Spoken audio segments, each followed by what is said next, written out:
Good morning, everyone. Nick from Claret and Booze, Debrief show. I need one after yesterday. I don't regret anything that I said, but I'm going to make this one far less X-rated. I'm going to try to anyway. I think I used up my swear quota for the week on that one yesterday. But I stand behind everything that I said. Still feel the same now, just not quite as angry as I did. Big shout out to Gio for this morning's Hammers Chat show as well. He gave me a shout out. Wasn't expecting that. Just dropping my thoughts on your chat, but I always appreciate that. Thanks very much. And if anyone here, by some miracle, isn't subscribed to Hammers Chat, please head over there and give them a subscribe. Right, before I do get started, if you're new to the channel, please subscribe and drop a like on the video. This is a live show, so there isn't a love heart in the chat. You have to come out the live chat just for a second and drop a thumbs up on the video. It does really help us. I'm going to be taking calls from you lot if anyone does want to phone in. I know it's early, so I might not get any.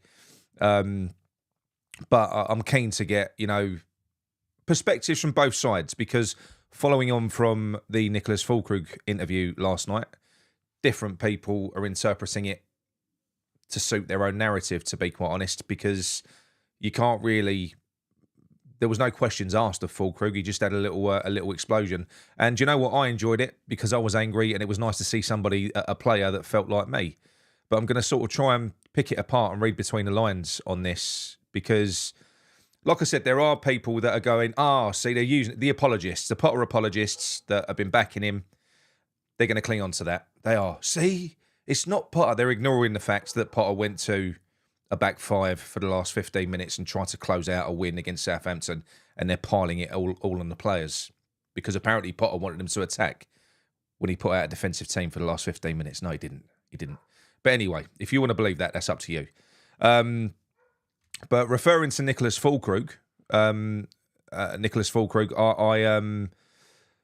it's a strange one, this, because one of the things that he said which was half the team wants to defend and half the team wants to attack. You can't play football like this.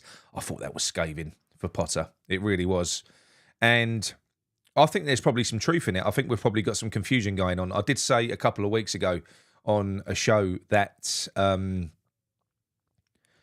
I think Potter is a jack of all trades type of manager. He's not a specialist. Now, to be in the top flight, where you're working with top flight specialist players, which we've got, players that are great at what they do, you need to have an identity. You've got to build a team that suits that group to get the best out of them and play that way. What we're seeing from Potter, we're a second half team, so we play different in two halves of football. So you're expecting a completely different philosophy from the same group of players in the same 90 minutes. It's just not going to work. That's the mentality of a lower league club, down the lower leagues, where you've got players that are okay at everything, but not great at any one thing. Because you're always going to be lacking in some respect. Top players are specialists. They are. So if you're playing at the top of the game, you need to have a fixed identity. Yes, you need to have some flexibility in play, but you can't go from uber defensive to uber attacking and then just expect everyone just to click and go, wow. We've got confusion. We've got a mishmash of players. There's always a contradiction in the team. So if you want to play a progressive game, you don't stick James Ward-Prowse in the middle, because he slams the brakes on any attack. He passes sideways and backwards. That's your first line out from defence. To James Ward-Prowse, more often than not, is going parallel or back. So how are you going to progress up the field? Yes, you had Soler and Paqueta there, but you've got to get the ball to them. So unless you bypass James Ward-Prowse, that's not going to happen. So yeah, for me, that was scathing, and I do think that is a main flaw with Potter. I think he's not a top flight manager. I think he's average. I think he's a good coach, but his way of doing things isn't suited to doing anything in the Premier League. It really isn't. He never has. The highest he got with Brighton was 9th. With his team. Always struggled to score goals. So I don't know where the myth has come from about him. But anyway. We heard what Fulkrug said. Now, I've been pondering this. And for me, we keep on talking about mercenaries in the team. Players that are, down in tools and they want to leave. But we're lauding Fulkrug because he said exactly what we want him to say. For me, this is a guy that I'm playing devil's advocate here, by the way, because like I said, I did enjoy what he said. First of all, he's undermined the captain. He's undermined the manager. And if I'm one of his teammates, I would be sitting there thinking, this guy's been injured all season. He's just played his first 80 minutes in a game, and he's come out in a press conference and called us all shit. Who does he think he is? That's what I'd be thinking if I was one of his teammates. You know, we've been under the cosh. We've been getting shit from everywhere. He swans in, starts slagging us all off. If you go back to Alex Ferguson, Roy Keane, the heartbeat of the Man United team, he did similar. He never played for Man United again. Ever. Ferguson called the rest of the team, Rio Ferdinand said this, called the rest of the team into the training ground in the morning, got them all together and said, just so you know, that's unacceptable what Roy Keane done. He's never going to play for this team again. So with Fullkrug, a man who did this just recently at Dortmund, and it made his position there untenable, Terzic, basically that was it for him, and it caused friction with other players in the changing room. I think what he's done here, if I'm gonna be cynical, I think he's made himself the hero by appealing to the fans because he's a bit of a populist and saying the right thing, but also made his position at the club untenable. Now I know that Potter hasn't come out and sort of slammed him. He sort of said, I can understand why players are angry, you know, because he's very understanding, is Potter. So he can, he's got no balls, basically. I wouldn't be surprised if we don't see Fulkrug play again for West Ham now. Now, I don't want that because, look, I like the player now. I do. But this is a man that we know in German podcasts has been saying how he don't like London. He doesn't want to be here. He wants to play in European football. He's been pissing and moaning the whole time, and that was when he was injured. He ain't going to want to be here next year. He thinks he's better than this. He probably is. So I don't truly believe that he's come out and said that for the good of West Ham. I think he's probably come out and taken a turbo option and made sure that he's not going to be here next year. Because I don't think that he probably can. Like I said, he's completely undermined the captain, the manager, and all of his teammates. And I don't really think he's in a position to be doing it when you think about it. He's played hardly any football. He's been injured all year. The rest of the team have been carrying the weight of that. So I've got a problem with this as well. So now, as well as we've got players that we know want to leave, I think that we've also got a bit of a disruptive influence there. Now, I know a lot of you are going to disagree with this because you love what Fulkrug said. He should be our captain. It's not how it works in a team dynamic, though. Not really. Do you know what? If Fulkrug's going to come out and say something like that, he should be saying that in a changing room. He may well have as well, but you don't wash and air your dirty linen in public unless you're doing it for yourself. It doesn't achieve anything. Coming out and publicly embarrassing your teammates, your manager, and everything else as a player isn't normally the thing that you do. Not really. So I'm a little bit sceptical as to his motivations for doing that, you know, because he knows he's not a stupid man. You can see and hear he is far from stupid. He's intelligent. I think he understands the dynamic of a football fan. So he will know that what he says is going to resonate with the fans. So he's going to be a hero in one respect. He can't lose by saying that. He can't. So I am a little bit sceptical about it, and it does kind of confirm to me that Potter's completely and utterly lost control of this group. Now we can say, oh, that's because the players are all this and the players are all that. Well, no, they're all top flight players. They're all we've got some elite players that are winners, that are used to winning. They're internationals in our team, and they want to play for a team that's ambitious, that are all pulling in the same direction. We're not. So they're not going to be happy. So you need to have a manager that's capable of inspiring a team. I said on Gio's chat earlier on, there's a lot of people blaming Moyes. This is still the Moyes mentality. No, it's not. This is the way Potter plays. Moyes never tried to hang on to the ball in his own defensive third. We used to set a low block, but never try and hold the ball there. It was get it out, get rid of it. So this is a Potter thing completely. I'm just really, really worried now for the rest of this season because I do think that we're going to struggle to get any more points. I think that Brighton, although they're in bad form, are going to tonk us, even though we're better away from home. I think Spurs are going to really, really take us apart. Their tails are going to be up because they're progressed in Europe, and the pressure's off for them now, really. The Premier League is dead, but this is another game that can win favour with Postecoglou coming towards the end of the season, and it will keep their momentum going for Europe. We can't even get ourselves up for that game against Southampton. So I think we could get hurt against Spurs. The Man United game, I don't think that we'll win. Although that's one where maybe, because Man United are crap and it's away from home, so possibly we could get something there, but I'm not confident at all. Nottingham Forest will beat us. They're fighting for Champions League. And Ipswich, I think they're a better team than us. They just haven't really got the ability, but I think they play better football. I think they're a better team. You've got players like Delap, who's going to be wanting to seal that move away from Ipswich. You know, he's had a good season, really, even though Ipswich have not. So, yeah, I'm worried for the rest of the season. I don't see how any fan... I ran a poll, basically a Potter in, Potter out poll last night, following the Fullkrug interview, because starting to see an awful lot of people, like I said, just jumping on it. Oh, thank God. It's not Potter. It's the players, because they're so desperate. I don't understand it. I really don't. It's so obvious, isn't it? It's so obvious that this guy isn't the right fit. It really is. Now, I know there is I agree. There's the worry and the concern that we've got Brady and Sullivan there that might go out and pick another bad manager. I don't think you can pick any worse, although I did say that after Moyes, and then they got Lopetegui, and then I said it after Lopetegui, and they went and got Potter.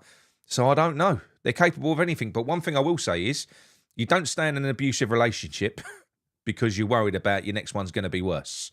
You don't. This just doesn't fit. It doesn't fit. We're going to get relegated if this carries on. If you look at the... go back 3 years, you know, somebody said it on the terraces earlier on, sliding doors moment. If you look at us when we were probably a little bit better than Aston Villa. Aston Villa went out and got a good coach. Look at them now. Look at them now. They've completely and utterly overtaken us. We ain't stood still. We've gone backwards because you can't stand still in the Premier League. Teams constantly improve. You've got to constantly improve yourself just to stand still. So it is a worry. It is a concern. I don't know at this stage how anybody... I can understand that people just don't care anymore. I don't care. You know, apathy set in, whatever. You know, if they let go of Potter, they'll only get another crap manager in. So what's the point? What's the point in getting rid of him? I can understand that mentality. I can. But I can't understand anyone having actual belief that he is the right man that is going to turn this around. I think what those fans are doing is they're just resigning themselves to the fact that I think we're done. I think that's what keeping Potter here means. Keeping Potter here, that's us resigning ourselves to the fact that we're done as a club. Because he's shown nothing. Absolutely nothing. Neither at Brighton. I saw someone called Potter the Master Builder earlier on. Potter the Master Builder. He's never built anything. When he was at Brighton, who have got the best recruitment system in the world, he was a coach that was handed players. He was told to play football and coach football in a certain way that was set by the director of football. And then he was handed players to suit that. He ain't getting that at West Ham. He went to Chelsea, couldn't cope with big players, big names. Lasted 2 minutes. We've got big players and big names. He ain't going to last. He's not going to.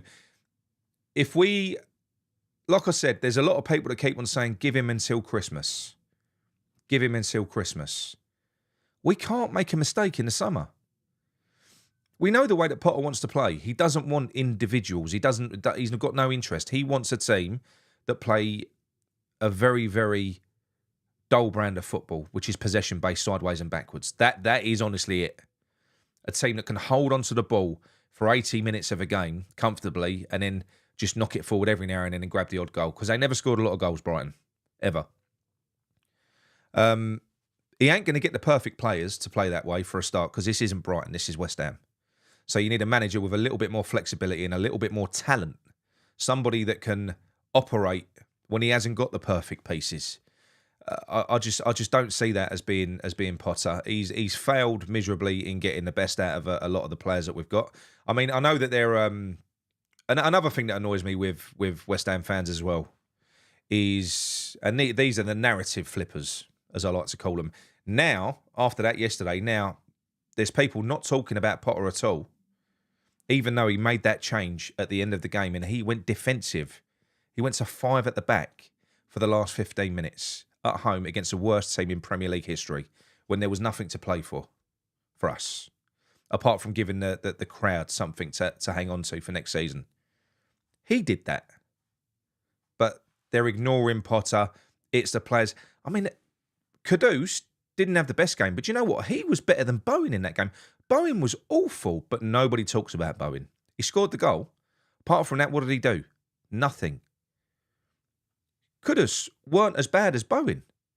Kudus showed more. He's lost confidence, Kudus, because he's had successive bad managers. Sorry about the beard, by the way. I don't know what's going on. So he's... But people have been coming out saying, oh, Kudus, disgrace, rubbish, get him out of the club. And Paqueta. Now, Paqueta, for anyone that does actually watch a game of football and understand a game of football, Paqueta was the best player on our team. Again, created 4 of our chances. That beautiful pass out to Kudus, which Kudus fluffed his lines because he did hold on to the ball for too long. That's what happens when you're lacking in confidence. He's not scoring on purpose. He wants his move. Of course he'd bang that in if he could. And, you know, the one for Fullkrug in the first half, but loads of good link-up play and passing. He was doing his best. He was getting back defending and he was trying to attack and get us on the front foot. But people still came out and slagged him out. They singled him out. That's what they're doing. It's the players. It isn't the manager now. It's a twisted mentality to believe that you think that we're going to be better when these players are gone. I mean, maybe Potter will. I did say when Potter came in that we will have to downgrade the quality of our team to suit the quality of the manager. And that's probably what we'd have to do to get a more consistent style of football out of him, because he needs jacks of all trades, masters of none. And that's exactly what the team will become. People that can do a bit of everything. Is that really what we were promised? Is that why we moved to the London Stadium? Is that really what you're willing to accept now? Is it? Because you wanted the managers to come in and you want to be proven right. So you're willing to back him no matter what and accept West Ham becoming, I don't know, the new Burnley of the Premier League. Perpetually, because that's all you'll ever be under him. You're never going to get anywhere else. I mean, he's too nice as well. It was a breath of fresh air to a degree when he came in. He's nice, soft personality. But come on, winners are not really like that, are they? I mean, if anything, he should have been coming out in the post-match presser, showing a little bit of fight, you know, a little bit of anger, something like that. We need someone from the club to come out and talk to us, because for me, I did say it on the review yesterday, what we do need to do now, because Sullivan can't drive this summer. They can't choose a manager. We must go out and get a director of football and give him the keys to take us forward. We've got to go out. You know, I'd rather miss out on 30 or 40 million pounds worth of players, go out and get a director of football and let him pick his manager, whether that be Marco Silva or someone else, spend 20, 30 million on that. Then all of a sudden you've got the pieces at the club that can develop players, and you know it would just make so much more sense than what we've been trying to do, which is why we are where we are versus Aston Villa are where they are, because we're directionless. I don't want to see this manager given the keys to go out and restructure this team, because if you give him until Christmas, like a lot of people are saying, you've got to get it right in the summer. If you give him until Christmas and he fails and he just continues doing what he's done now, and we end up with a squad that's built to play the style that he wants, we're dead. We've just proven that bringing a manager in halfway through a season isn't guaranteed to improve. It can make you even worse. So, because that's exactly what's happened. We've become worse. Lopetegui had a far better return. We're lucky he got his 23 points. So, it's a risk to do this, and it's based on nothing other than faith. Because if it starts badly next season and we get the signings wrong and he's collapsing at Christmas and we're down that bottom three and then we're going to go out and get another manager to come in and try and save us, well, I don't think that honestly, we'll go. We'll go. He needs to go now. He's out of his depth. He was never the right man, ever. He was never the right man. He needs to go. The board have got to hold their hands up. And sacking him isn't enough. They've got to come out and apologise because they are shit. So they've either got to go. The only way I don't want them to go and sell up because they're proven now they can't do this job. The only way I will accept them staying now is if they do what I've just said. And that is to say, come out, apologise to everyone, admit that they're crap and that they don't know what they're doing, but that they're going to go out and employ someone that does, and they're going to back him. Then it's fine. I don't care. Then it's fine. Get the director of football in, give him the keys, and just let him drive, you know? They should have done that with Tim. The only reason there was constant fallouts with Tim and the managers is because Tim never had the power that he should have had. There would have never been arguments between Tim and the manager if Tim was the boss. Wouldn't have happened because they're working for him. But if you look at the players now, in retrospect, that Tim did go out and sign versus what Sullivan's tried to do in the past, who would you rather have here driving the transfer window? Seriously, who would you rather have? And there's probably better directors of football out there than Tim, but that's how important these people are. And they do need to be in control. Otherwise, there's no point having them. No point. Right, okay, let's take your calls.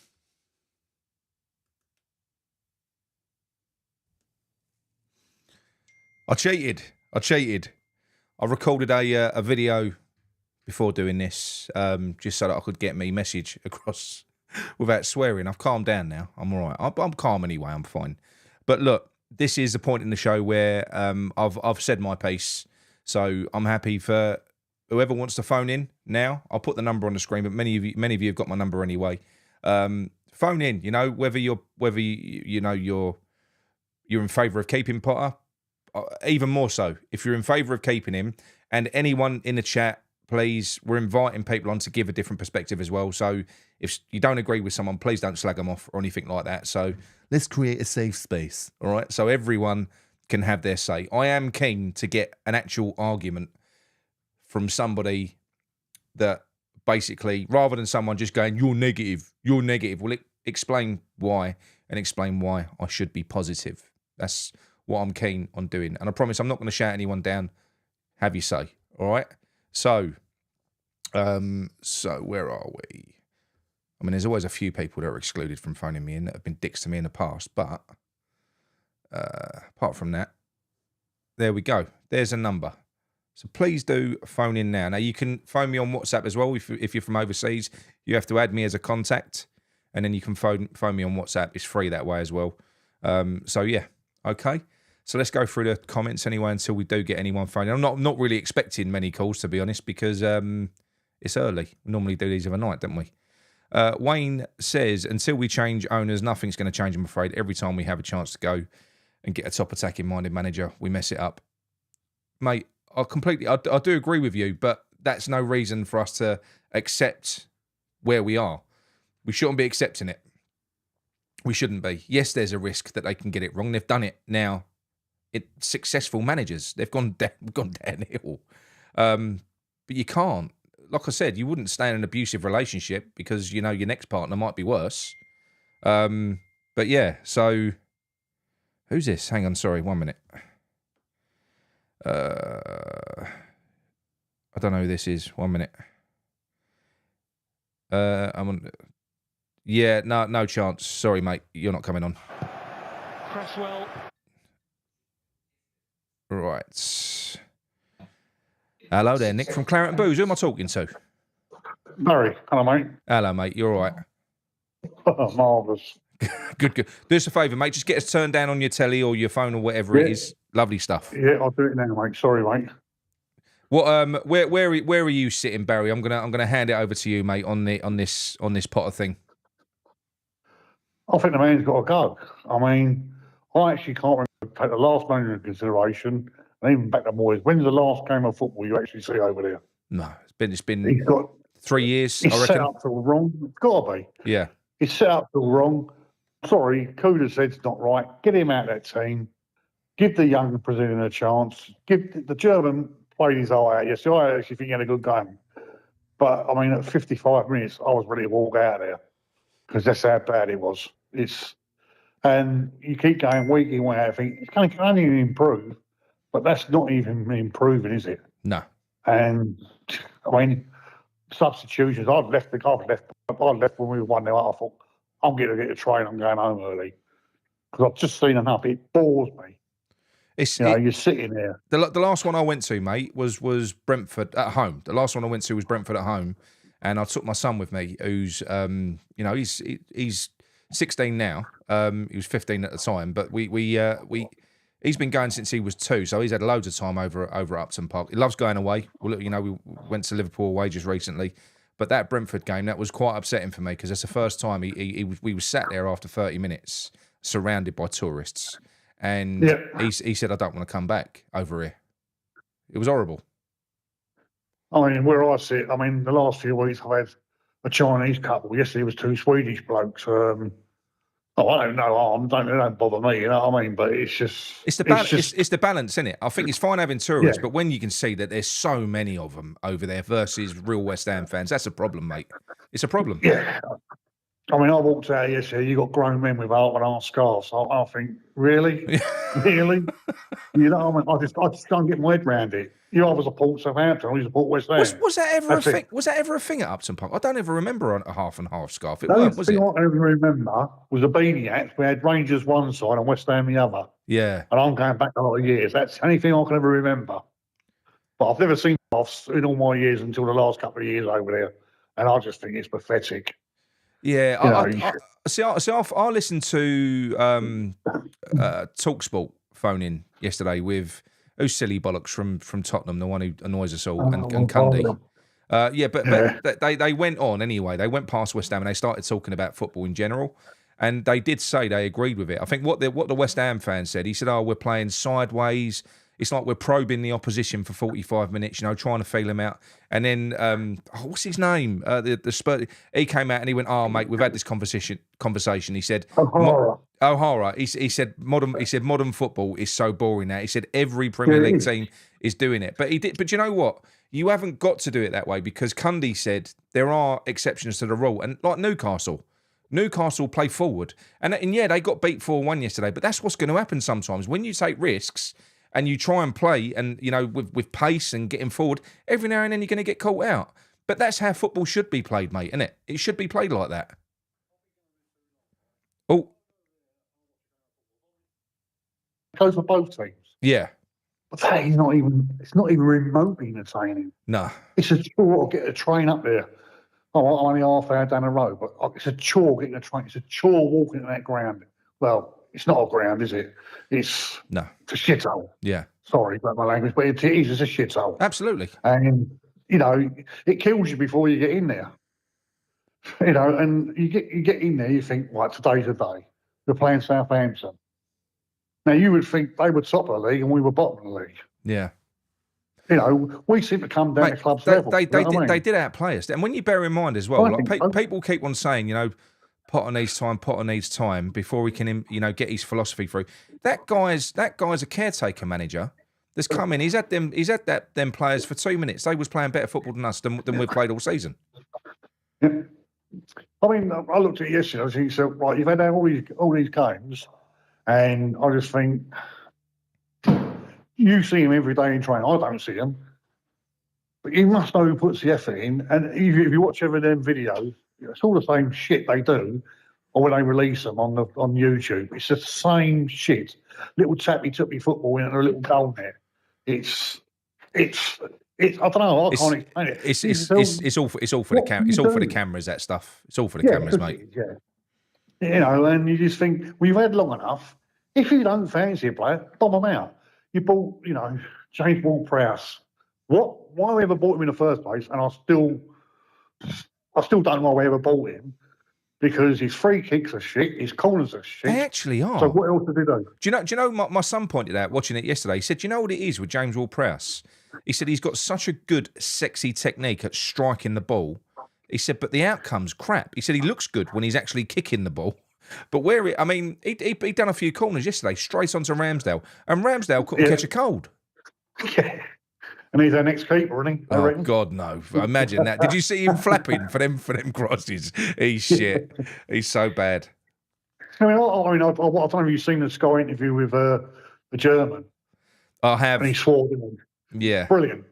It was brilliant. That's what you want. It was brilliant, but I sort of touched on this before. I enjoyed it because obviously we're all raging after the game. I've got a bit of a different feeling about it though, because the German did this at Dortmund and that forced his move out. When you come out and you say what he said, because it was pretty sweeping. He's had a go at he's undermined the captain, he's undermined the manager tactically, and he's slagged all his players off. And if you think about it, all of those players. Think if you're a player in a changing room and you're thinking we've had a shit season, we've been working our asses off, but we ain't getting nothing for it. We've been getting all this shit. This geezer's been injured. He's just played his first 18 minutes for fucking 33 games, and he's just come on here and called us all shit. That's what I'm saying. You couldn't make it up, though, could you? No. You couldn't make it up. I don't know what's got to change over there. Well, it's never going to change while them idiots are in charge of that club. Never. No. You touched it. I watched it quite a lot. And that Silkman is such a shyster. Oh, he is. Why is he ever involved in that club? Well, that's if Sullivan's driving, it's Silkman. It's going to be Silkman and Salthouse that are going to basically be bringing us our players. And I said that years ago on the Knees Up Mother Brown forum. I was on there once, and I said the bloke they got in there now, that Silkman. I went, watch it. Yeah, he's a fucking horrible bloke. You know what I mean? And But they're not Sullivan's mates. This is the thing. They're just out to pull his pants down. They are. Yeah. And I don't know what the answer is. Unless you give him at the end of the season and say, thanks very much, you tried, but you're on your bike. Or you get rid of him now and put someone as a caretaker for the last few games. Well, that's what Southampton have just done. You ain't got to go out. I mean, look, we're playing for nothing. We ain't going to get relegated. I'm not being funny. If you just got Noble, because I know Noble's got no interest in becoming the manager, but you know what? If you just got him in for the last few games, Tottenham, I'll tell you what, he'd get them players up for Tottenham. Yeah. He would. Yeah. But you've got no leaders on the pitch, though. We haven't even got a captain, have we? Well, we have got a leader. We have got a leader, but he weren't even on the bench yesterday because he's been dropped. I'll tell you what. I don't know this for a fact, but I can. But based on the fact that Alvarez is a fiery character, he believes in himself, and the fact he's been fucked around by that this is the third consecutive manager now. I'll guarantee you. I'd bet my wages on it. That basically he's learned that Potter was going to put him on the bench again, and there's been a massive row there, and he's gone fuck off. I ain't him getting on the bench. I'm going home. Yeah.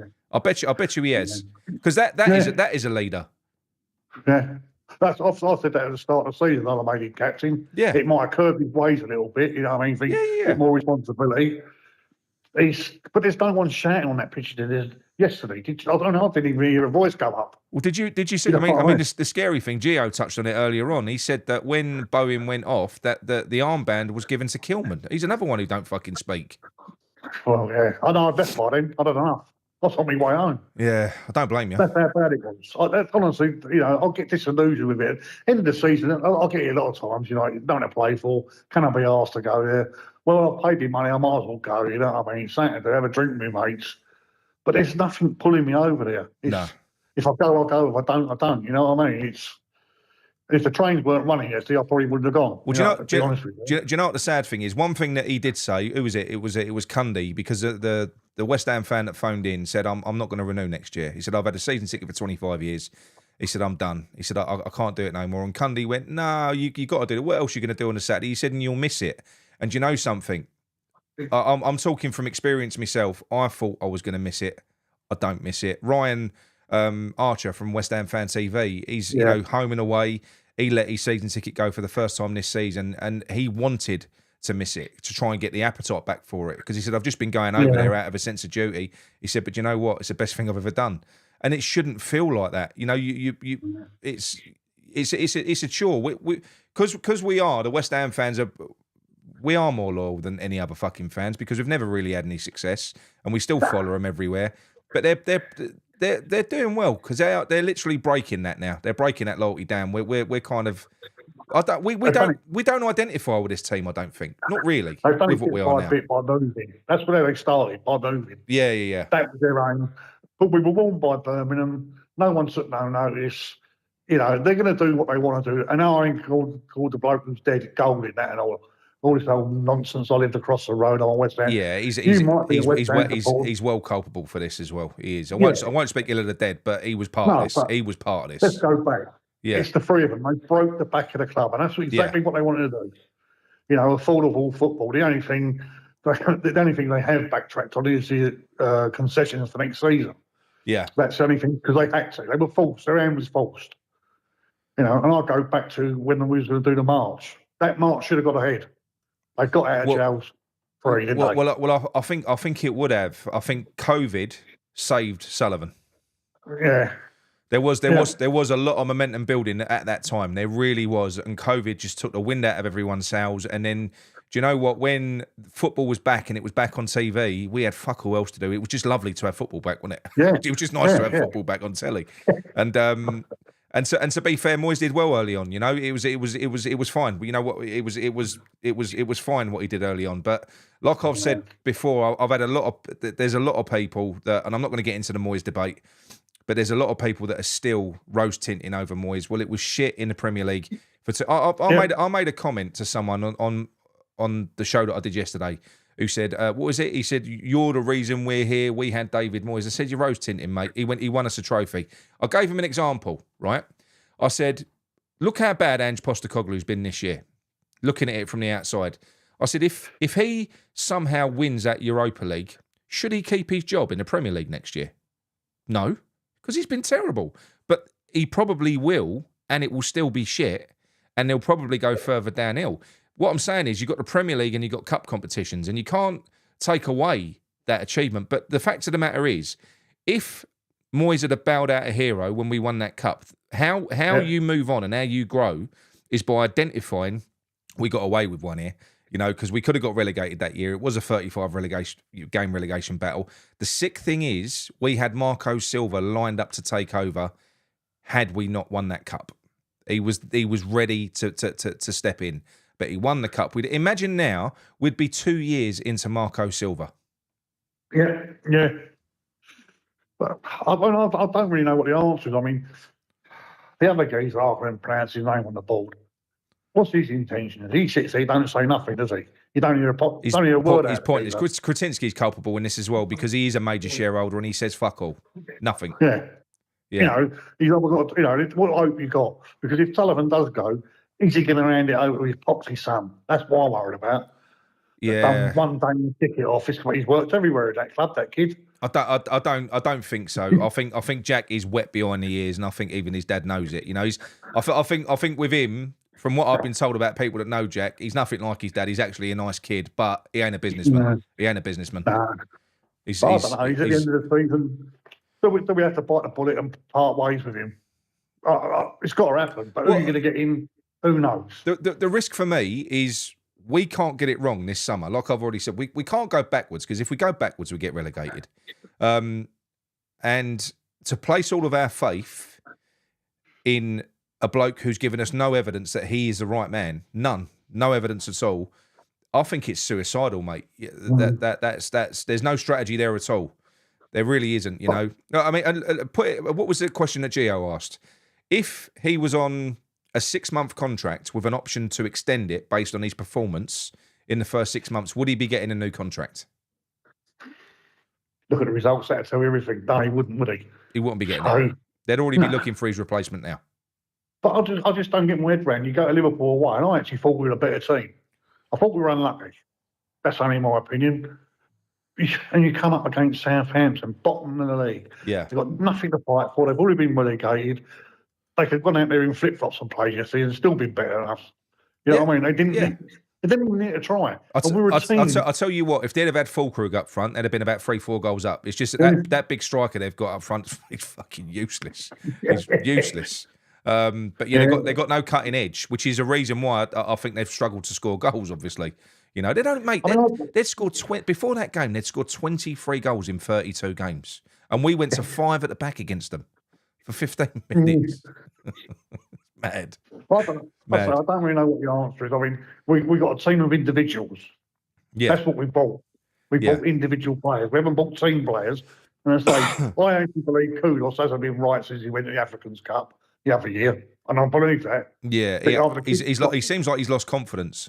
I do refuse to believe that he's down tools. I don't think he's down tools. I think there's just something wrong there. Yeah.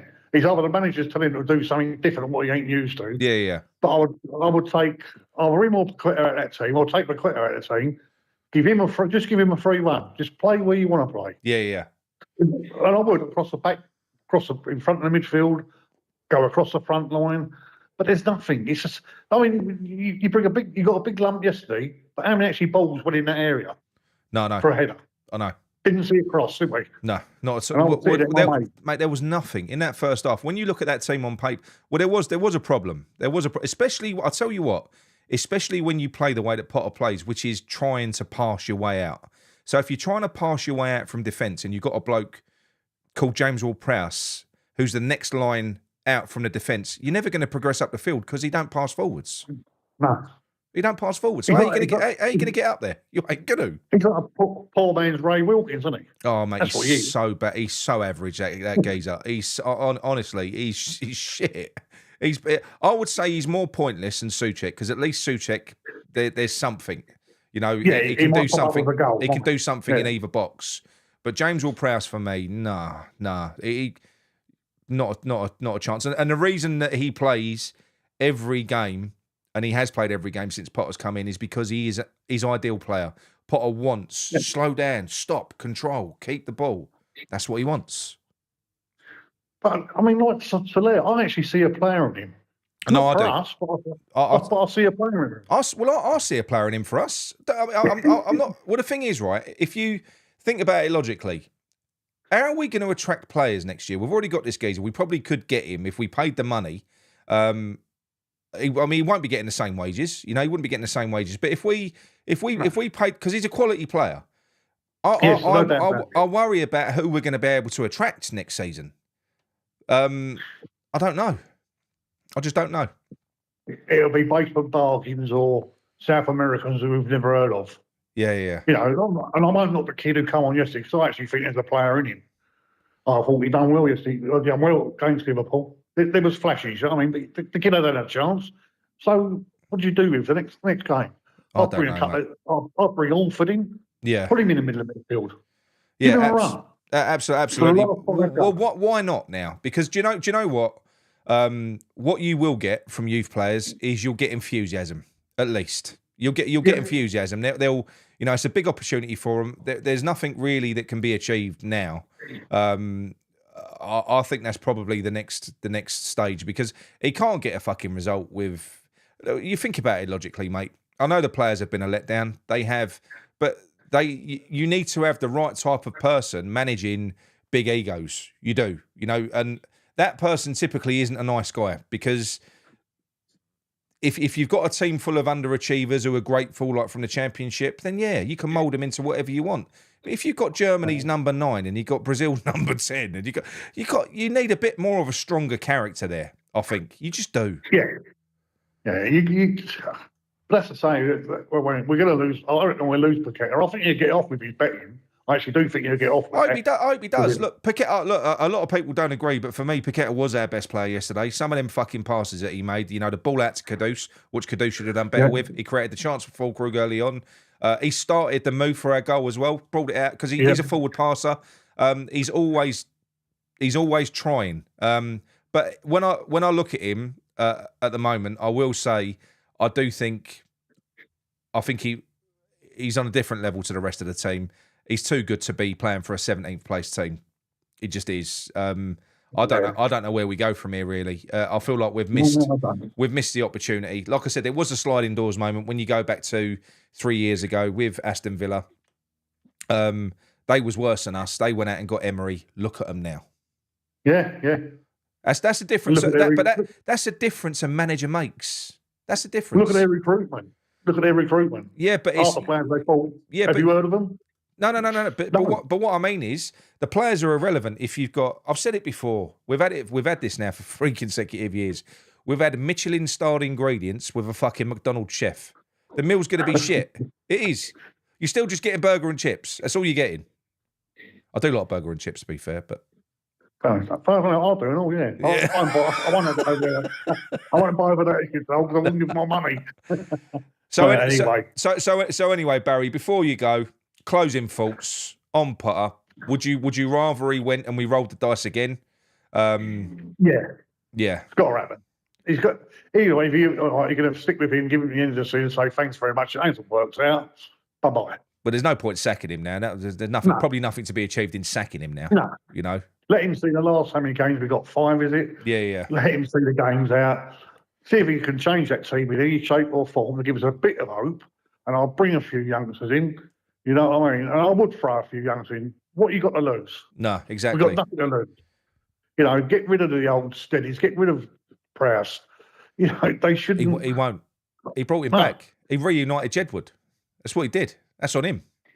You know, we miss Somerville. But will he get a look in the Potter? Who knows? Yeah. This is the thing. You don't know who he's fell out with there, do you? No. This is the thing, or who's upset. And you say, Alvarez, where was he yesterday? Because nothing's been said about he was injured. I didn't read nothing nowhere. This is what I'm saying to you. This is Mexico's captain. You know, he is a top player. Yeah. People say, Will Price is better. We sell them both tomorrow. Alvarez goes for about 50 million. Will Price goes for about fucking 50 pence. There's your answer. There's your answer on who's a better player. Yeah. Do you know what I mean? Anyway, cheers for the call, mate. Now, if you can put up with it next season, I've only got one number. Contact me because the concessions are back, and next season I'll get a free ticket for a carer. Ooh, you ain't got to wipe my arse or you ain't got to wipe my arse or nothing. You just come in with me. It's all free. Well, mate, I don't even have to pay the ticket. I might take you up on that. I mean, if we go out and get a good manager like a Marco Silva or something, you know, who knows what I'll do for a ticket? You never know. and credit and that's the only thing I'll give that club credit for. The lady at a ticket office phoned me. And said I could have a carer with me next year, and she was brilliant, honestly. Phoned me the other day. Well, that's good to hear. To be honest, that's good to hear. And she was. I bought her a bunch. Funny enough, my mate's missus works over, and I bought her a bunch of flowers to give to her last Saturday because she's been so helpful. Yeah. But anyway, bear it in mind. Next season, I'll be having a spare ticket every home game. Lovely stuff. I won't be wiping your arse, mate. No. I might wipe my chin a little bit when I'm dribbling, when I'm asleep. Lovely stuff. Cheers for the call, mate. Take care, my ego. Top man. Cheers, mate. Bye, mate. Bye. Right, there we go. Right, I'm going to take my phone off Do Not Disturb. Hang on. Because otherwise I get boop, boop, boop, boop. Drives me mad. Right, it's off Do Not Disturb. You can phone in now if you want to. Yeah, it is interesting, isn't it? Well, I mean, what would you do now? A lot of people are saying, I would have Di Canio now. If I was the owner of this club, I'd be worried that obviously all the fans are disillusioned. Hang on, here we go. Hello, Nick from Claret and Booze. Hello. How you doing, mate? You all right? Hey, it's Rob J. You okay? Hey, Rob. How you doing, mate? Rob J. Nathan, your resident singer. Yeah, I'm fine. How are you? Are you a singer? Yeah, I am. I'm an 80s cover singer. Mikey always promotes my my channel. I do cheesy 80s and 90s covers. Have you got what YouTube channel? Yeah, it's Rob J. Nathan. Yeah, okay. I'm gonna subscribe to it. Hang on. Yeah, I know you are. We spoke before. Good stuff. We've spoken before, mate. Yeah. Well. Oh, yeah, the 80s were a lot better than now. West Ham as well. West Ham, it's Potty McAvenny, lovely. I know. What a partnership. What was he just talking about? That last caller wiping his arse. We need to wipe Potter's arse. He does need his arse wiped. He needs his arse wiped because he's an arse wipe. Potter out, please. Yeah. Just because you're. I just wanted to give a shout out to Hammers Mikey as well, top geezer. Yeah. Just because you're new does not give you immunity, and I'm so sick of seeing the people like on Facebook, social media, and everybody going, yeah, again, he needs his own players. He's going to be better with his own players. Oh, I can't believe all of you guys. It's like what are those new players? Who are those new players? I think I don't know leaves. what they're looking to expect. I mean, if you look at the parallel between the Wolves manager, what he's done, Pereira, with a group of players, and look, Yep. dare I say it, even Moyes, because he fits that group of players, what they've done. What Potter is doing is fucking terrifying. If the thought of going into next season with him anyway. No, and I'm going to make a prediction right here. I'm going to say that he will be gone in the summer. I think Sullivan will get rid of him. I think that if there's enough pressure, and let's be honest, fan pressure is there. Yeah. I think, like you said, fan pressure was there on Loppy, and it happened. The pressure got to them, and he was let go. I think the results that we all thought we're going to beat Tottenham, and we might get something back. When are these managers going to realise that us fans do have power? You've got to keep us happy. When are they going to realise this? Yeah, forget it. Potter 0.93 points per match. It's fucking bad. 0.93 points per in 14 games. Chelsea 1.42. Brighton 1.28. What did we think? We think was going to happen? So with this, I'm really sort of desolate in regards to him. I don't like him. He came in, he talked a good game, as we all know. Have you noticed how he takes in huge breaths of air? It really every time fucking irritates me. Really irritates me. Have you heard it? Yeah. Like this, because he doesn't know what to say. He's a psychologist, but he doesn't really know what to say. He takes in these huge gulps of air. Yeah. That's the battle his anxiety that he's got, I reckon. Yeah. Oh, mate, honestly. So look, let's get just quickly into the game. Fulkrug, Paquetá, they were our best guys on the field. Bowen was. Can you understand the mentality of fans that have come out and for some reason slagged? I know I'm a Paquetá fanboy, but the last 2 games he's been brilliant. Can you understand why he would have been singled out yesterday, Paquetá? No, I really don't know. I mean, some of the passes he put in were forward thinking. They were dynamic. They were trying to get the game going. He was trying to do things that the other players were just not in tune with. A couple of times, obviously, people did get on his pass and we looked dangerous. We looked like a threat. Other times, he was the only one that was sort of, he was winning back tackles. He was winning possession back. He looked great. What are you going to do in a squad like that, where there are, like Fullkrug said, literally half the team not willing to put a shift in? He was an angry German, wasn't he? He was an angry German, and I know I'm going all over the shop at the moment, but that's pretty much me and my life. Yeah. But Kilman with the armband made me want to vomit. Oh, that was bad. I mean, seriously, have you heard that guy? Is he South African? Has he got South African in it? Because he's got a South African accent. I don't know. Right. I've got no. Did he speak? I've never heard him speak. He spoke. Unfortunately, sometimes I'm cooking in the kitchen and I put on that rubbishy West Ham where they all the aftermatch. Oh yeah. And they all talk. And they do it now as a one group. So they put Potter on, they put Bowen on, and they do it in one lump. And the other day, Kilman was on. He's like, "Yeah, we must do better." Yeah, was he really? Yeah. And I thought he's a South African. I'm sure. I'm going to have a look. Have a look. Like I'm going to have a look after this. I don't think he sure. is. Well, no, he sounds like one. But it doesn't matter. No, obviously, offence to South African people. Obviously, sorry to all the South African subscribers. Yeah. It was lovely. It was lovely. But no, seeing him with the armband made me feel sick. He's a lousy defender, as we all know. We're still waiting for a Gerd to come back and look at him. I bet he can't fucking wait. A Gerd, can he? So this is the point, right? So I'm going to try and have a little bit of structure here quickly, because pressing. Are you still there? You're still there, yeah. Are you still there? Yeah. So what we're doing as a club is so depressing, because not only are we making these players worse, we're taking their value down.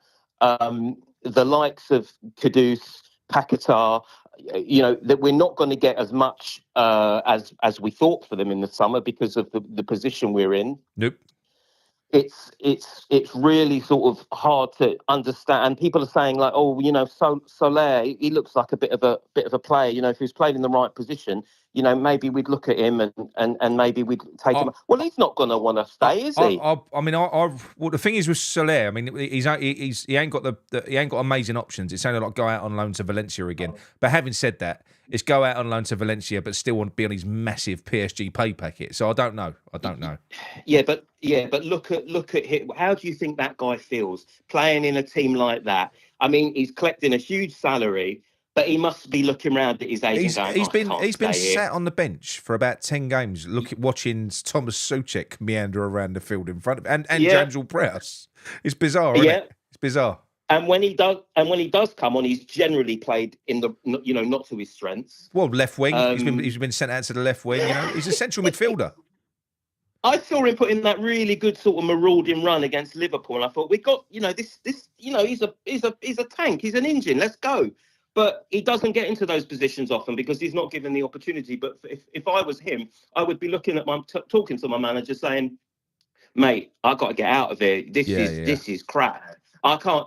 So, it's not about us having the option. Oh, should we keep him? Should we get? He don't want to stay. Fulkrug, I mean, he came on. He scored that brilliant header, didn't he, against Bournemouth? Brilliant, absolutely. I really like him now. I do think that press conference or his interview was more of a thing for him.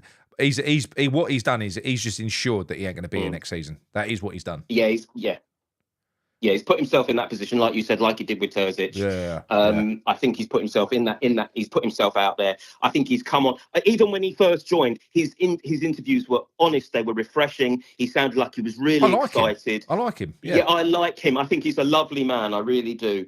I think I'm not going to take the piss out of his German accent in case I ever see him down a dark alley though. Fuck that.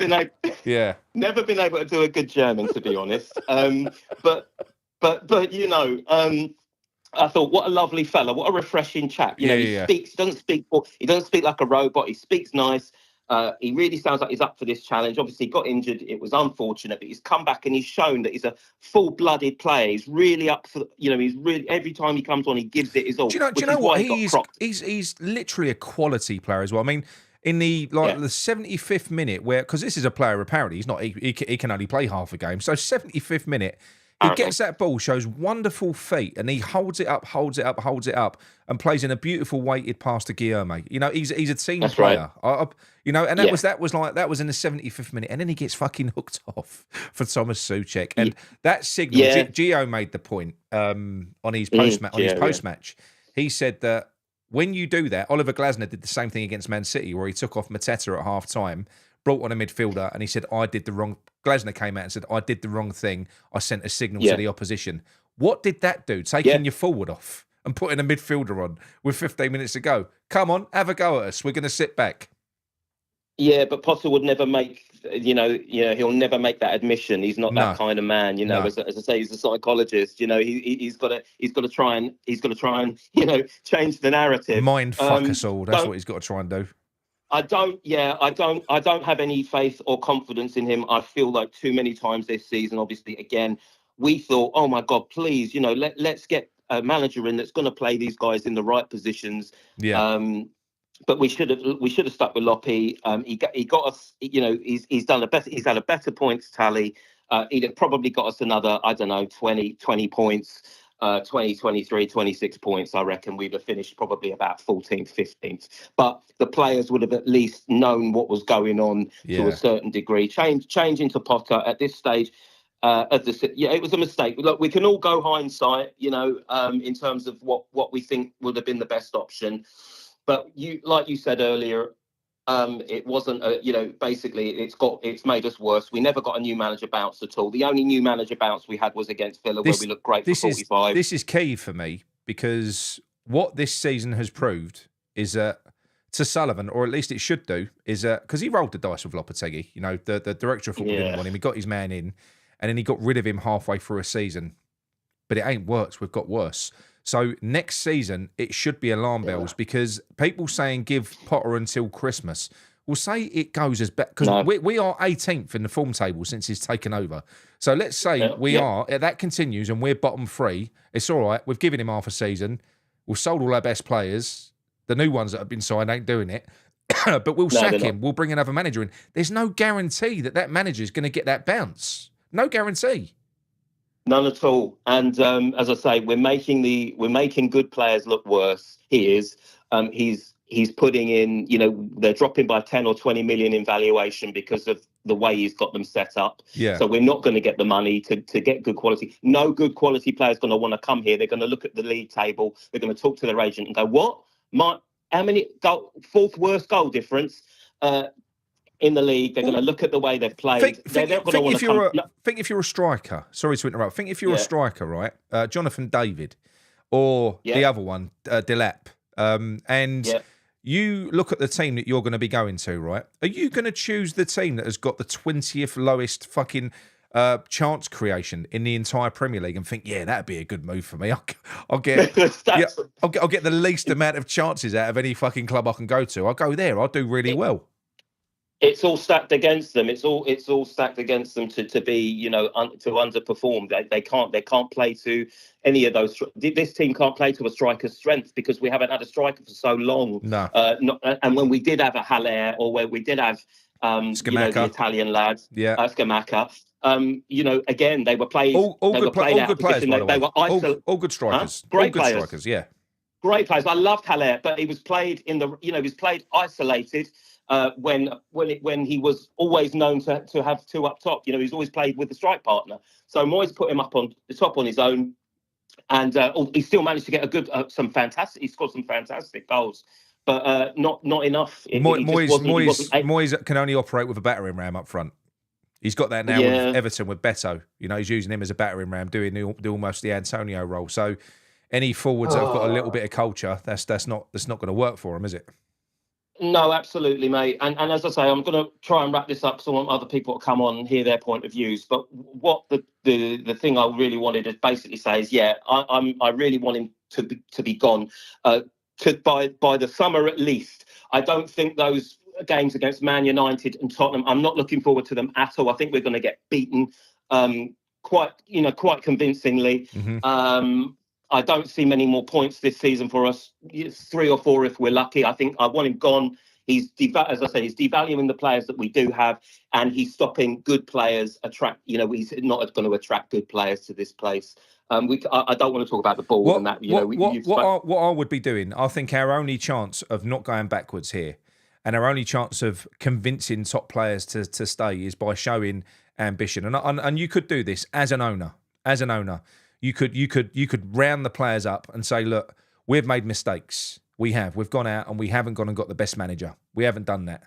But you lot haven't performed either. We've had a shit season. You're also culpable. You're part of that. And you know what? I would say to him, we're going to go out. We are going to go and pay a fortune to go and get a top manager that's going to play a good style of football. You're staying this season because we've got to get back to where we was before. If you want your moves, play for him this season. When we're back where we need to be, then we'll sell you. Yeah, absolutely. That's what I'd do. Yeah, no, and it's the right message to put across. But I just, I don't think these players are invested in what he's trying to do. Also, just quickly, Alvarez, that's a massive problem. The fact that guy's not even anywhere near us, nowhere near the team, that speaks volumes. That guy is a beast. He should have been on the field yesterday. I don't understand what's gone on. I think he's, there must be some sort of divisive between him and Potter. So he's probably learned that he's on the bench again, and he's probably blown up and gone, do you know what? Fuck you. He's probably got in his car and gone home. Again, he's a quality player.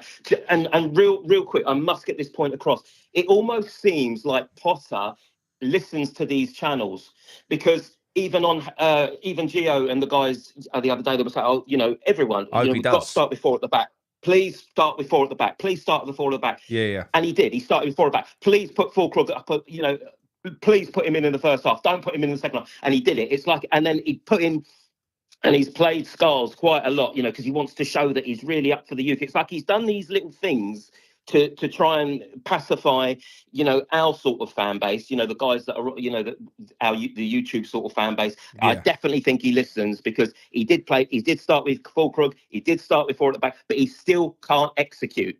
He still can't get it right. He can't coach in the well, like I said, there's always a question mark. So he put out a far better starting lineup for us all, That's right. But there is still that glaring thing. We know, like I've said before on this stream, he plays a possession passing based game of football, starting in his own defensive third. So if you're going to progress up the field, why the fuck are you putting James Ward-Prowse in that central midfield pivot position? You're never going to go anywhere. You're never going to go anywhere. Mate, he should be nowhere near that team. JWP he's a shot he's a shot player. Did you see those corners? Those corners he was swinging in right by the keeper. Why didn't he do those corners like he did against Bournemouth when swing it out wide a bit so that Fulkrug could come in and attack it? He was putting him almost trying to score from the corner, and even then Fulkrug still bloody scored, and they didn't give the goal. Mate, Ramsdale got to 2 consecutive. He never gets to a corner. Ramsdale, he flaps, but he got to 2 consecutive corners. James Ward-Prowse in that midfield is an absolute disgrace.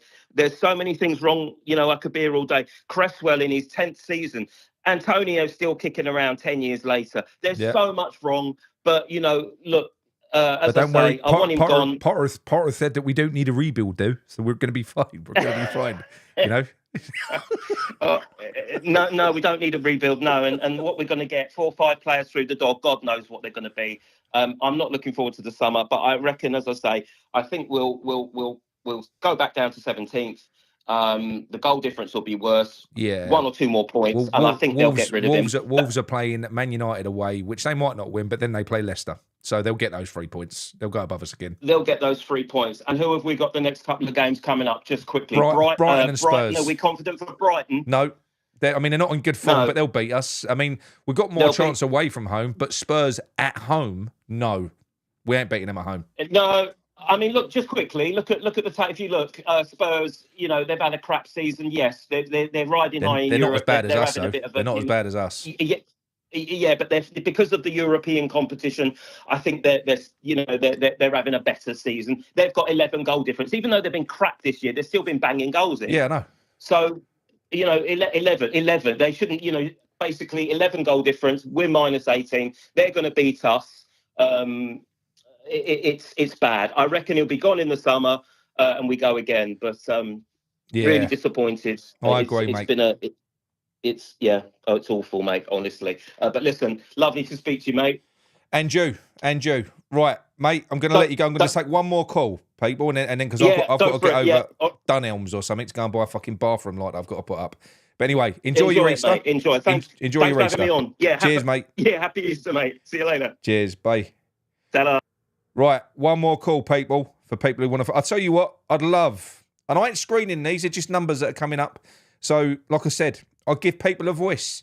And I've said I won't shout you down. For those that are positive for Potter and that call me negative Nick, phone in and just explain why.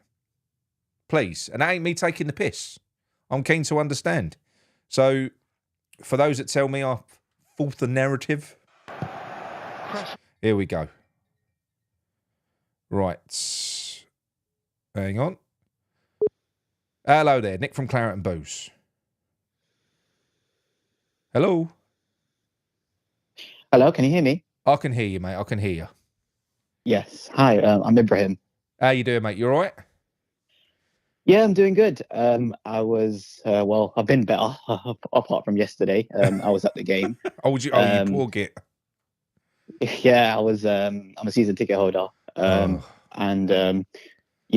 was so optimistic going into the season with the money that we spent, new manager, 150 mil spent, and things were looking really, really up for us. To be fair, I thought we'd won the transfer window. I did. I thought brilliant. Yeah. I believe we did. Even other rival fans were saying to me, West Ham had won the transfer window, which I was really, really happy with. And I think things have just gone really, really downhill. Yeah. I think Lopetegui left it in a really, really bad place. Yeah. And Potter, I know Potter's come in, which he had to, I think Lopetegui had to go, in my opinion. But Potter, I mean, if you can't even beat bottom of the league at home, I mean, it really, really is worrying. I know people are going to say it's not his players, but Lopetegui beat Southampton away Oh no, this season. he did. Well, Let's not forget that. you know the 2 thumpings that we had before we got sacked. Prior to that, Yeah, I think it was at we had Liverpool and Man City. yeah, but prior to that, we had 2 wins and a draw. He seemed to grind out the results. I mean, I'm not defending Lopetegui because I do think that we were shit under Lopetegui, but he was better. He was better than this. Yeah, he really was. He was. He's got a better record than Potter right now at this moment in time. Yeah, definitely. Well, that can't be denied. Yeah, it can't be. I think. Do you know what was really worrying for me was seeing yesterday, especially in that first half, the players just looked disinterested. The players their heads were down. There was just no running. There was no passion. The players just looked like they were on the beach. Even they looked like the captain, they were on the beach. Even the captain, Bowen. Even the captain. Yeah. Yeah, even Bowen. I mean, think about if Southampton weren't so bad, we should have been 3-0 down in that first half. If they'd have had what I said earlier on, if they'd have had Fullkrug rather than that striker, because he ain't the best striker who they've got.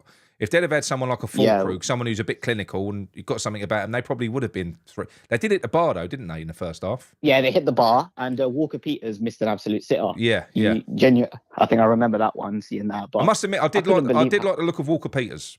He looked good. Yeah, no, he looked really good. No, he had a really good game. Yeah, he had a really, really good game. And what was really frustrating for me, I mean, even in the second half, I know Bowen scored pretty much straight away, and that's sort of been a theme or a rhythm with Potter. I mean, second half we always seem to just turn it on there and then. Yeah. I mean, we had that against Liverpool as well last week. I mean, first half we weren't great, but second half we just turned it on immediately. And I think we were unlucky against Liverpool. I think we should have got something out of that game. Yeah. But against Southampton, straight away we scored. There you go, bang, straight away Bolton. But the shot wasn't that good. I think Ramsdale probably should have saved that. If I'm being brutally honest with you, I think Ramsdale. He's poor, isn't he? He's a poor keeper. Yeah, he just flapped at absolutely everything. I mean, nothing more to be really said about that. But even then, I mean, against Southampton, you can never ever settle on a 1-0 in the Premier League. And I was shocked about the game management that Potter even came up with. I mean, the substitutions. I mean, I agreed that Kudus had to come off because I don't think he was having a great game, if I'm being honest. I don't subscribe to what people say when they say, "Oh, look at him, he's down tools." I don't think that's the case at all, because there is a difference now. So what some people are saying, whereas when he came here in his first stint, you know, like when he first joined us, he was getting the ball and he was dynamic and he was running at the defence. You know, he was very direct. Yeah. Whereas now he seems to almost bottle it to a degree. I don't think that's laziness. I think that he's clearly a confidence player, and I think Lopetegui done him no favours. Kudus has got ability. We all know that. We've seen that last season. But he's got everything apart from the final product. I think that's where the issue lies with Kudus. He can do absolutely everything, but final product really, really needs to improve. I think that's what I'm seeing about. I think his stats need to really, really increase. And I agreed with him coming off and bringing Guilherme on, because I thought Guilherme did really well when he came on. I like Guilherme as well. Yeah, I thought he did really well. Yeah. But the other substitutions, I mean, he took off Fulkrug and then he brought on Souček. Yeah. I was in shock. I was thinking, okay, if he's bringing off Fulkrug, surely it's got to be Ferguson. I mean, why? It should have been a straight like-for-like swap. Something happened. Yeah, I don't know, but I mean, I missed it. I was watching it on telly. I weren't there. But apparently something happened where they went, "Oh, Ferguson's back." Apparently Ferguson walked down the tunnel. So I think when he learned when he learned that Souček was coming on for Fulkrug, apparently he pissed off down the tunnel in a bit of a huff. But then he reappeared and he was brought on 5 minutes from time to appease him. But it's an insult, really. I mean, why did we bring Ferguson in? Why? Yeah, it doesn't really make any sense, does it? I mean, I mean, we haven't got Danny Ings. I mean, where's Danny Ings? Well, he's gone. But the one for me was Alvarez missing from the bench. Oh, Alvarez. Alvarez was a really, really big miss. You could just see the midfield was dire yesterday. It was absolutely dire. I mean, Flynn Downs was having the game of his life in that midfield. Couldn't believe the amount of space. Well, he was given. To be honest, he only had James Ward-Prowse to compete against, so really, didn't he? So, and that's not really that much of a challenge, really. It really is it. No. Yeah, he was targeting James Ward-Prowse as well. You could see it. You could just see the difference in the team when Alvarez isn't there. You can just see the difference in the midfield, because Alvarez is an engine. You know, he will sweep up absolutely everything. Yeah. He's key for us. He was. Where is? Do you know where he is? What's going on with him? No, well, I can only. I'm making wild assumptions. So we know that Alvarez is a fiery character. I know this much. I know that he fell out with Lopetegui. Yeah. But I can guarantee you, because he was dropped for the last game. You think about it, Alvarez. He's Mexico's captain, right? And he's got James Ward-Prowse in front of him in that CDM role. He probably found out that he was dropped again, and because he weren't even on the bench. I can only imagine that he's gone, do you know what? Fuck this. I've had enough. Because he weren't even on the bench, and Potter didn't address it in his press conference. He did address Wan-Bissaka. He said no. Wan-Bissaka's got a problem with his foot. He had to take an I think it's a toe injury. So. Yeah, that's what I think. I saw something about toe He injury. said nothing about Alvarez. Nothing. Yeah, nothing about Alvarez whatsoever. No, and it's not. No, it's really good because he needs to be in the team. Alvarez. He's not going to be there. I think that's it now, especially under Potter. I think that's it. And do you know what sums up the game for me? I think right towards the very end, I think they were, of course, Southampton were pushing for a goal, but then Soler got the ball on the halfway line, and Ramsdale was so far up, and we all shouted to him, "Just shoot, go for it," because Ramsdale's so far up. And then he doesn't decide to shoot, or he doesn't even decide to run down the line to waste time. He then decides to go back. Yeah. And I was just in shock thinking, what's going on here? I just couldn't believe it. Yeah, Even if he had a shot and he missed, it wastes down a minute at least minimum. Yeah. So, it's less time for Southampton to come in and try and score. So, that just completely utterly summed up the game. And going to a 5-back against Southampton at home is ridiculous. That just didn't make any sense to me whatsoever. There's no defence for it. There really isn't. It's embarrassing. I saw a lot of people blaming Mavropanos. Well, it weren't his fault he was brought on, but he didn't do anything wrong for that goal anyway. No, he didn't. No. It was just a signal that the manager sends. Like I said, Gio did mention it as well. Glasner did the same against Man City. Glasner came out post-match and said, "That's on me." He said, I took the striker off at half-time, sent a signal to Man City to come and attack us. That is literally what he did. And he didn't just take Fullkrug off. He took off, I know he brought Guillaume on, but did you see, I don't know whether you noticed, you might not have because you was at the game, but on TV, because we know that Guillaume's got a bit of a close connection, obviously, with Emerson and with Paqueta. He's spoken about it on social media. And you could see that his towel was up when he came on, and he had that moment with the shot where Fullkrug held it up. Yeah, Ramsdale saved it, I think it was. But then did you see Guillaume's face when Potter made the next changes and Emerson came off? Because he'd obviously been instructed that he was now playing left wing back.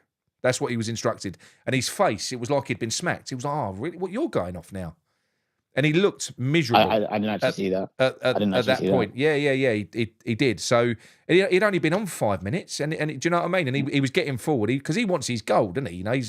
You can see he's desperate for a goal, the lad. Yeah. And I think he deserved it, to be honest with you, with the performance that he did when he came on. He almost scored as well. I think he had a shot which Ramsdale saved, from what I could see. And I thought he played really, really well, Guilherme. He did more than what Kudus did in 5 minutes, and Kudus probably did in 70. Kudus isn't performing to his level. He's not. And I do think there's a reason. No, he's not. See, do you know what? I spoke to somebody who knows a little bit about football as well. And they said the reason that Kudus shines more against bigger teams isn't because he's shaking his ass. He said when you're playing against lesser teams, they focus on your threats and they crowd them out. Kudus is seen as our biggest forward threat.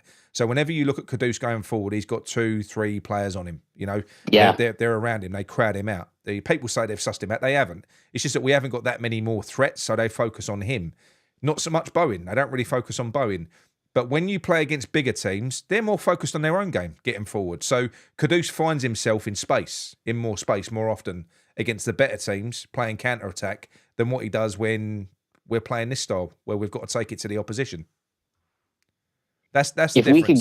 That's the difference, I believe. If we can get I think this squad, I agree with everything you said just there, but I think this squad just needs a clear out in the summer, and it's not going to be done after just one transfer window. It's going to take at least 3 or 4. Yeah. But it needs a major haul. It needs an overhaul. It needs open heart surgery. That's the best way to describe it. But it needs to be driven by somebody that knows what they're doing. It can't be done by Sullivan. It's got to be done with a director of football. No, it can't be done by Sullivan. I mean, it can't be done by Sullivan. That for me is probably the one thing that they could do now that would maybe give disillusioned fans some belief for next season. And that is for them to come out, hold their hands up and say, right, we've got it wrong. We're getting a director of football in. We're going all out. We're going to spend big on a director of football. We're giving him the keys. If they did that, that would instill some excitement back in this fan base. It would do. And you know something? That would be the first bit of good leadership that Sullivan will have given us. If he identifies his deficiencies. If he identifies his deficiencies and their deficiencies as a board and as owners and says, we can't do this. We don't know what we're fucking doing. I'm going to delegate it. If he did that, then maybe fans would start to get a little bit of excitement back, possibly for next season, if it hasn't gone too far already. Because I do think that it could have for a lot of people. A lot of people have made their minds up about next year. Yeah, I agree. And I'm still contemplating whether I should renew for next season. I'm genuinely contemplating, because after yesterday, I'm just there thinking, I mean, do I really want to do another season of this? Like, do I really want to? It's miserable over there, isn't it, mate? Yeah, it genuinely, it really, really is. And I think Potter definitely deserves a transfer window, because we gave it to Lopetegui for him to bring his players in to see what he can do. Yeah. And Potter really hasn't had one yet. So I don't think we should sack Potter. I think we need to at least give him a transfer window, see what players he brings in. Yeah. Then we can sort of judge him from there. But we need to see some form of improvement for these last few games. And I'm not expecting us to pick up a load of points, but we just want to see a performance from the start, and not just from the second half. We need it from the start of the game, because I think that's been a common trend under Potter. It's always the first half we're not great, but the second half we pick it up. It's because of the way that he plays. It's all about feeling out and sussing out the opposition before you do anything, and not slipping back. I mean, I will respectfully disagree with you. I think Potter's got to go now, but I do understand. I understand the thought process behind the fact that there's more wrong with the club than just Potter. Obviously, that's true. You know, I accept that. Yeah. You know, but he is a man in the ultimate position, and he's in control of what we watch on a match day, which is the main thing. And I've not been impressed with him, mate, in any way. I really haven't. Yeah, I agree with you. I mean, look, Lopetegui's got more points than him under his reign than what Potter has, and I agree. I think for me, it's just I just want to see an improvement in performances over the next few games. I mean, I know it's tough. I mean, yesterday was like bad. It was like really, really bad. I couldn't believe what I was watching, and I know it hasn't been a great season. I know it really, really hasn't. Do you know what? I would go as far as to say it's probably been the worst since the Abraham Grant season. It's been the worst. Yeah, it's been the worst one. I don't know. Things have just seemed to have gone downhill ever since we really moved to the London Stadium. I mean, I know we won the trophy with the Conference League with Moyes, but even then we didn't have a great season. Yeah. Season before, you could say, I mean, in lockdown we finished 6th, which was an unbelievable season under Moyes. Season after, I got to Europa League semi-final and finished 7th in the league. But other seasons, it's just been terrible. Yeah. It's just been dire. And look, I don't think we should have left Upton Park. I really don't. That was a bad thing. Devastated. I mean, the only way that you could pull that off, I mean, there's so many things they did wrong with that move anyway. So the first thing that they did wrong was they diluted the fan base, the legacy fan base. So what should have been planned should have been, because when you go over to a stadium for as long as what we did, there's a community over there. You get to know all the people around you. They're like your little family and your friends. That should have been kept together. They should have at least tried to bring that into the stadium. So you're picking up what you've got, moving them there, and then you fill around the outside of it. There's your available seats. But they didn't even do that. They split everyone up, so it was all different. Everything they could have done wrong, they did wrong. And it was all because they just wanted to fill the stadium at all costs. It was all for show. It was all for aesthetic. But they're going to pay the price now, because it's going to slowly empty that stadium, because tourists are one thing. So tourists that just want to watch Premier League football, when you're playing the big teams, they'll come over here just to watch the other team pump West Ham. That's all they'll do. But, you know, there's only a handful of those teams. People are not going to pay money to come and watch West Ham. We're not entertaining. No. You know, a neutral, I couldn't think of anything worse. It's hard enough as a West Ham fan watching West Ham. So the longer this stigma grows that we are boring, people won't go over there as a neutral to watch them anyway. So even that plan won't work in a long term. It's missions getting to the stadium as well. Yeah. It's an actual chore getting to the stadium from the actual Stratford station.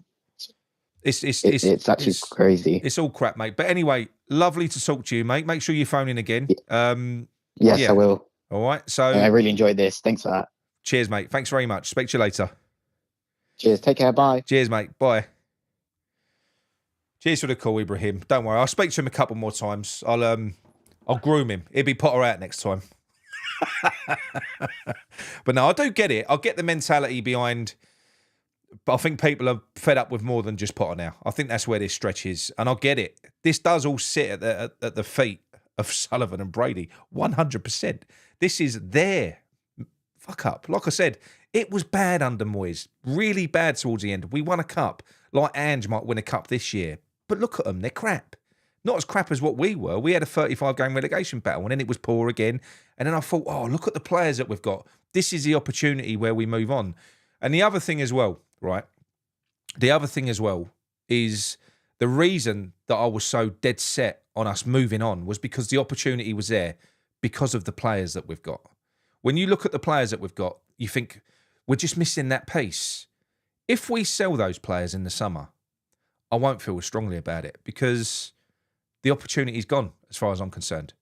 If you sell those players, that dream of if we get the right manager in, we could move on and push on is gone for me because you need a fucking magician, not a football manager at that stage.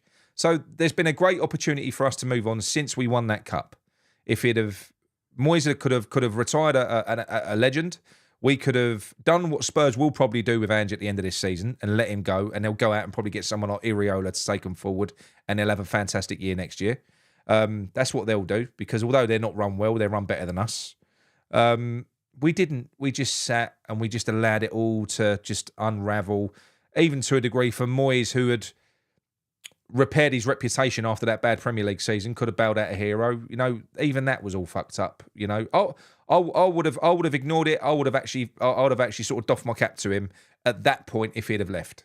I would have, but he didn't. It weren't all on him. It was on the club as well, because they should have made the right decision for this football club, and they've missed successive opportunities to move us on. You know, missed it with Moyes in that first one after the cup. Missed it again by employing Lopetegui. And they've completely fucked this up with Potter as well. And letting our big players go in the summer would be the fourth consecutive piece of work to dismantle what had been built for 4 years. We're going to go back to the drawing board, and it's not good enough. It's not. But anyway, thank you everyone for joining me today. Thanks to everyone in the chat. It's been a really fun show, actually. Thanks to the callers. Really enjoyed that. And we will speak to you tomorrow. Me and Mickey are back tomorrow. We're gonna rate the players. So the Sunday night show is going to be on a Monday night, and we'll take a few more calls as well, and we'll talk a little bit more about the Fullkrug interview, because Mickey's got a bit of a different take on that as well. So yes, speak to you all soon. Don't forget, drop a like on the video. That ain't the love art in the chat. You have to come out the chat. It's the thumbs up. Really helps. Enjoy the rest of your Sunday. Come on, you irons.